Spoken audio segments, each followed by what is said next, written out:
C'était il y a 10 ans, au lendemain des attentats du 13 novembre 2015 à Paris, le nom de Molenbeek entrait dans l'actualité. C'est de ce quartier de Bruxelles que venaient plusieurs des terroristes. C'est à Molenbeek que sera interpellé Salah Abdeslam, le seul survivant du commando. Sur les écrans, dans les journaux du monde entier, la commune de Molenbeek-Saint-Jean devient synonyme d'islam radical et d'exclusion sociale. 10 ans plus tard, Molenbeek tente de tourner la page. La commune la plus densément peuplée de Belgique, où cohabitent près de 100 nationalités différentes, a même tenté cette année de décrocher le titre de capitale européenne de la culture en 2030. Mais au-delà des déclarations d'intention, qu'est-ce qui a réellement changé à Molenbeek ? Les politiques de prévention contre la radicalisation ont-elles porté leurs fruits ? Comment les habitants, souvent stigmatisés, ont-ils vécu cette décennie sous les projecteurs ? Hier, retour à Molenbeek, c'est un reportage d'Alix Le Bourdeau.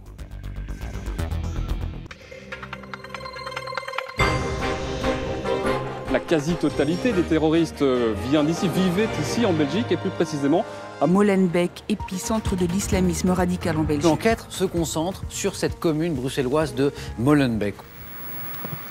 Il y a 10 ans, cette place est devenue le centre de l'attention médiatique du monde entier. Le 13 novembre 2015, les attentats de Paris font 130 morts et plus de 400 blessés.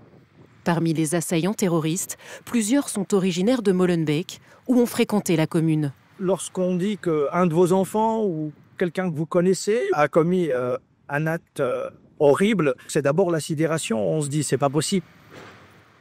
Au fil des heures, pourtant, ce comédien de profession travaillant à Molenbeek doit se rendre à l'évidence. D'autant qu'après les attaques, le seul survivant du commando djihadiste parvient à prendre la fuite vers la Belgique. Aujourd'hui, lorsqu'il passe devant la maison où Salah Abdeslam a vécu, Ben Hamidou a toujours une pensée pour les victimes.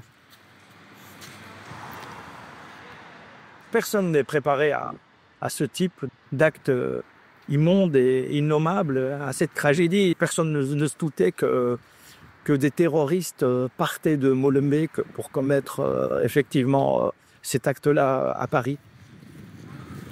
C'est là qu'on se demande, qu'on se pose la question par rapport à notre travail d'artiste. Quelle est la place de l'art lorsqu'il y a des moments de tragédie parfois ?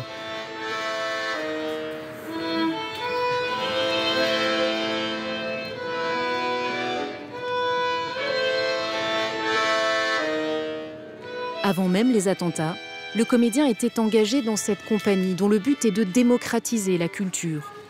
Les spectacles ont lieu sous ce chapiteau qui se déplace de quartier en quartier à Bruxelles. Le 18 mars 2016, lorsque Salah Abdeslam est arrêté à Molenbeek après 4 mois de cavale, les comédiens étaient en pleine représentation, à quelques minutes du lieu de l'opération policière. On a entendu des détonations et puis nous on a continué à jouer, on l'a su après qui s'est fait arrêter. Et donc le jour d'après, la bourgmestre à l'époque avait décidé de tout arrêter. Eh bien nous on voulait que la culture continue, que les gens puissent continuer à vivre, à espérer et donc on a continué à jouer. Des talents comme Ben, Molenbeek en regorge. Résultat, 10 ans après les attentats, la commune s'est lancée un défi de taille. L'objectif, c'est quoi? C'est que Molenbeek soit capitale européenne de la culture. Est-ce qu'on mérite ce titre de capitale européenne de la culture? Mais ça va pas être facile. Madame, Molenbeek, c'est les meilleurs. Molenbeek, c'est les meilleurs. Fatima Zibou mène ce projet audacieux, tambour battant. C'est un projet qui est complètement fou, que Molenbeek ait cette idée de devenir capitale européenne de la culture. Oui, parce qu'on sait que Molenbeek souffre d'une image assez négative à l'étranger. Beaucoup de gens connaissent Molenbeek, mais ils ne connaissent pas Molenbeek pour de bonnes raisons. Départ à pied de la place communale, direction les instances européennes pour remettre le dossier de candidature. La parade attire quelques regards curieux et des messages bienveillants d'habitants d'autres quartiers qui tranchent avec la violence de certains commentaires sur les réseaux sociaux. Je serais ravie qu'en effet les habitants de la commune puissent se sentir valorisés, qu'on puisse parler d'eux un peu d'une autre manière.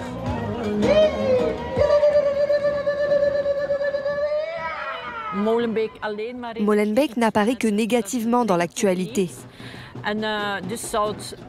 Ce serait donc positif de montrer que ce sont des gens comme vous et moi. Ils n'ont pas choisi qu'il y ait autant de violence dans leur commune. Une violence à laquelle les Molenbeekois préfèrent ne pas penser aujourd'hui, alors que l'euphorie les gagne.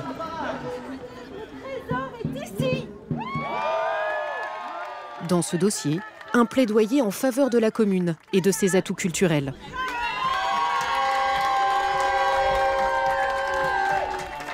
De quitter Molenbeek, traverser le canal et arriver jusqu'à la gare du Nord pour remettre cette candidature qui a été portée mais vraiment par les forces vives molenbeekoises. En fait, on va gagner, il n'y a pas de choix, on gagne. On a déjà gagné en fait. Pour nous, en tant qu'autorité communale, c'est aussi une revanche par rapport à cette image un peu négative de Molenbeek. Difficile cependant de faire oublier la réputation de la commune bruxelloise.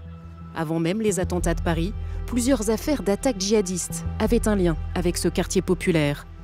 Mohamed Fahmy conseille les autorités en matière de contre-terrorisme. 10 ans après, il estime que l'influence des réseaux salafistes et liés aux frères musulmans est encore bien réelle dans des communes comme Molenbeek ou sa voisine Schaerbeek. Ces deux courants de l'islamisme essayent de recruter un maximum de musulmans d'Europe dans ces deux communes. Le travail de fond ne doit pas être fait au niveau sécuritaire, il doit être fait au niveau socio-éducatif, par exemple.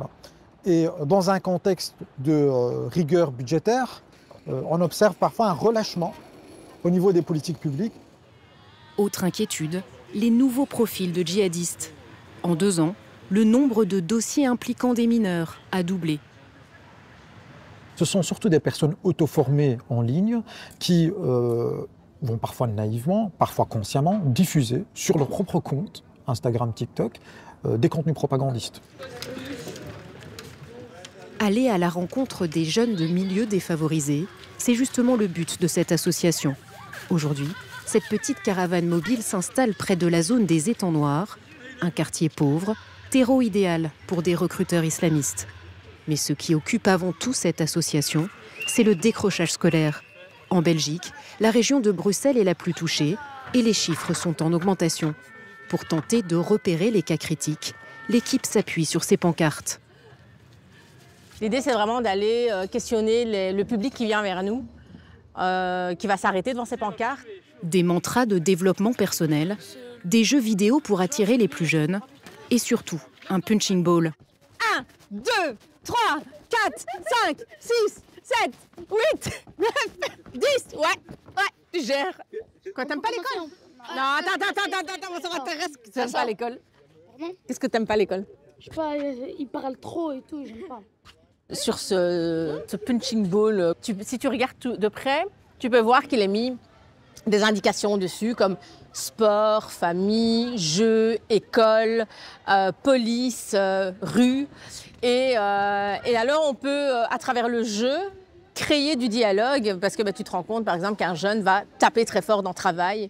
Quand tu vas lui poser la question, tiens, pourquoi tu tapes très fort dans le travail? Moi, l'école, j'aime pas l'école.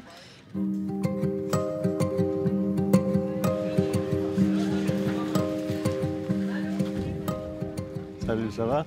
Les autorités locales sont les premières à soutenir la candidature de Molenbeek à la capitale européenne de la culture, un titre susceptible d'apporter des fonds à la commune, l'une des plus pauvres de Belgique. Alors, comment ça va? Issu de la diaspora albanaise, ce natif de Molenbeek remplace la bourgmestre élue, absente depuis plusieurs mois. Le futur bourgmestre de Molenbeek. Actuel bourgmestre faisant fonction. C'est les meilleurs, après moi. À la tête de la commune jusqu'en 2012, un autre socialiste, Philippe Moureau, avait été accusé après les attentats de Paris de clientélisme à l'égard de la communauté marocaine, très importante à Molenbeek. Des reproches rejetés par l'actuel bourgmestre. La politique qui a été menée pendant le temps où Philippe Moureau était là, c'était une politique d'accueil, une politique qui allait on va dire au cœur des problèmes socio-économiques qui sont aujourd'hui les populations qui sont frappées de plein fouet par les différentes crises économiques. C'est toujours aussi les personnes d'origine étrangère avec la discrimination, avec des phénomènes qui, on va dire, qui font qu'il y a une population qui est fragilisée au niveau socio-économique. Mais ce n'est pas question on va dire, de clientélisme. Respire, ça va aller. Tout va bien, on est très serein et très en paix.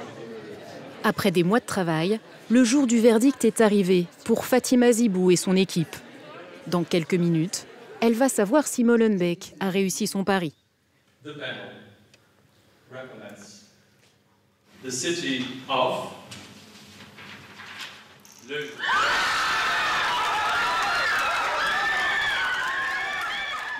La joie des uns fait la déception des autres. Mais Fatima Zibou se veut combative. Et on va continuer parce que la population de Molenbeek le mérite, elle en a besoin et c'est pour elle qu'on va continuer à se battre. N'est-ce pas? Oui. Et on va continuer, d'accord, dans tous les cas. Mais le bourgmestre ne cache pas son dépit. Avec ce titre, s'envole la promesse d'un avenir immédiat meilleur pour la population. Cet endroit ici, ça aurait été le centre en fait de Molenbeek 2030.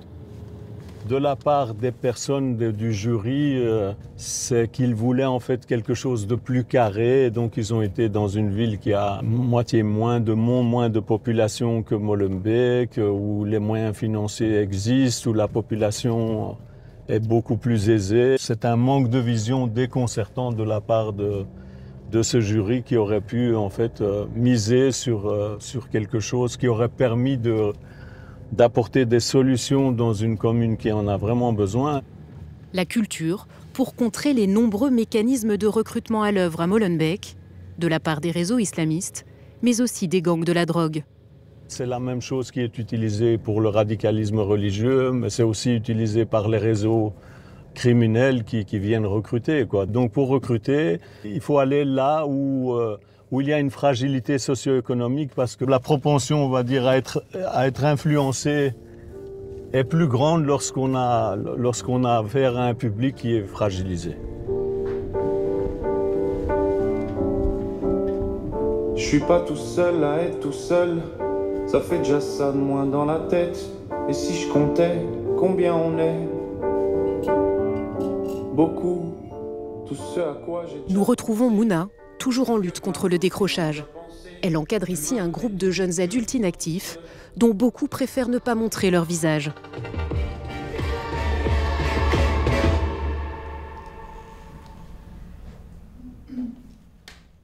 Moi, cette musique, elle me touche particulièrement parce que le suicide, j'y ai pensé à une période dans ma vie, quand j'étais beaucoup plus jeune. C'est important de comprendre que comme on peut se soigner le corps quand on est malade, quand on va pas bien, il faut se soigner aussi. C'est la première fois qu'elle inclut un atelier sur la santé mentale dans ses formations. Mais les chiffres ont fini par la convaincre. Depuis 2019, le suicide représente en Belgique la première cause de décès chez les 15-45 ans. Dans ce groupe, les paroles de Stromae résonnent.